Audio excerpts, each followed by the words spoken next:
आज digital public infrastructure के इसी मॉडल पे पब्लिक प्राइवेट पार्टनरशिप में इसी मॉडल पे भारत सरकार की तरफ से 2817 करोड़ रुपए का डिजिटल एग्रीकल्चर मिशन ये अप्रूव हुआ है। किसानों को अपना लोन लेने में एक पूरी प्रक्रिया करनी पड़ती है।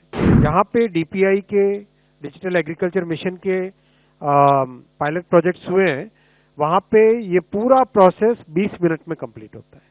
सारे के सारे पेपर्स, डॉक्यूमेंट्स प्रॉपरली एक डिजिटली चेक हो जाते हैं और ऑटोमेटिकली लोन सैंक्शन हो जाता है। बहुत बड़ा चेंज आएगा इससे। जैसा आप जानते हैं कि वित्त मंत्री जी ने, माननीय वित्त मंत्री जी ने बजट भाषण के दौरान एक वृहद प्लान रखा था कि किसानों की जिंदगी में टेक्नोलॉजी, साइंटिफिक मेथड और इन सब की मदद से, एक वैज्ञानिक दृष्टिकोण की मदद से कैसे एक परमानेंट, एक अच्छा, एक ट्रांसफॉर्मेशनल चेंज लाया जा सकता है। उसी कड़ी में ये साथ के साथ फैसले आज के। पहला है digital agriculture mission. Digital agriculture mission basically जो डीपीआई का स्ट्रक्चर है, डिजिटल पब्लिक इंफ्रास्ट्रक्चर का स्ट्रक्चर है, उसी आधार पे एग्रीकल्चर के लिए इसका डेवलपमेंट किया जा रहा है। कुछ अच्छे पायलट प्रोजेक्ट्स हुए हैं, बहुत अच्छी सक्सेस मिली है। उसके आधार पे आज digital agriculture mission 2817 crore rupees की टोटल इन्वेस्टमेंट से ये बनेगा। इसमें दो फाउंडेशनल पिलर्स रहेंगे।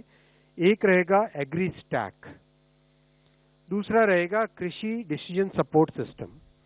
एग्री स्टैक में सारा बेसिक डेटा, किसानों का डेटा, जमीन का डेटा, क्रॉप का डेटा, ये सब रहेगा। और कृषि डिसीजन सपोर्ट सिस्टम में वाटर की अवेलेबिलिटी, प्लानिंग के लिए जो चाहिए इनपुट्स वो सब, ग्राउंड वाटर की availability, weather related data, satellite से जो आता है डेटा वो, फिर एक तरीके से कितनी क्रॉप यील्ड है उसकी मॉडलिंग के लिए जो चाहिए डेटा, कई तरह के जो किसानों को फैसले लेने के टाइम में जो काम में आती है जरूरत, जो इंफॉर्मेशन और साइंटिफिक प्रैक्टिसेस चाहिए होती है, वो सारे कृषि डिसीजन सपोर्ट सिस्टम में रहेंगे। कई सारी चीजें किसानों को एक क्लिक ऑफ द बटन पे मिलेंगी और मोबाइल फोन पे मिलेंगी, जैसे सॉइल प्रोफाइल है, डिजिटल क्रॉप एस्टिमेशन, रिजर्वॉयर्स में कितना पानी है, वेदर से रिलेटेड क्या फोरकास्ट है, वो भी माइक्रो वेदर से रिलेटेड क्या फोरकास्ट है, यानी वेदर से रिलेटेड एक मैक्रो होता है और एक लोकल इंफॉर्मेशन होती है। नई टेक्नोलॉजी का उपयोग अगर करना है, जैसे एआई की उपयोग से डिजीज के बारे में, क्रॉप डिजीज के बारे में, क्रॉप यील्ड के बारे में कई चीजें पता चलती है, तो वो सब कैसे पता चले। फिर बायर्स के साथ कनेक्ट करना ऑटोमेटिकली, जिससे पेमेंट भी सीधा आ जाए, एमएसपी पर बाइंग विदाउट एनी हैसल्स हो सके।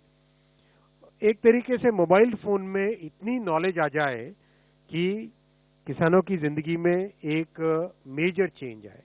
जैसा हम सब ने देखा है, यूपीआई का प्रभाव करीब करीब हम सभी यूज कर ही रहे हैं। सेम मॉडल पे लॉजिस्टिक्स का बना, सेम मॉडल पे हेल्थ सेक्टर का बना डिजिटल पब्लिक इंफ्रास्ट्रक्चर, और आज डिजिटल पब्लिक इंफ्रास्ट्रक्चर के इसी मॉडल पे पब्लिक प्राइवेट पार्टनरशिप में इसी मॉडल पे भारत सरकार की तरफ से 2817 करोड़ रुपए का डिजिटल एग्रीकल्चर मिशन ये अप्रूव हुआ है।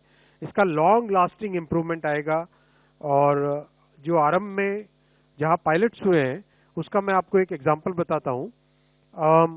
किसानों को अपना लोन लेने में एक पूरी प्रक्रिया करनी पड़ती है। जहां पे डीपीआई के डिजिटल एग्रीकल्चर मिशन के पायलट प्रोजेक्ट्स हुए हैं, वहां पे ये पूरा प्रोसेस 20 मिनट में कंप्लीट होता है।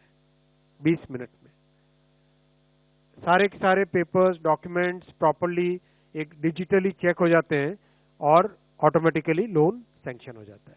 बहुत बड़ा चेंज आएगा इससे।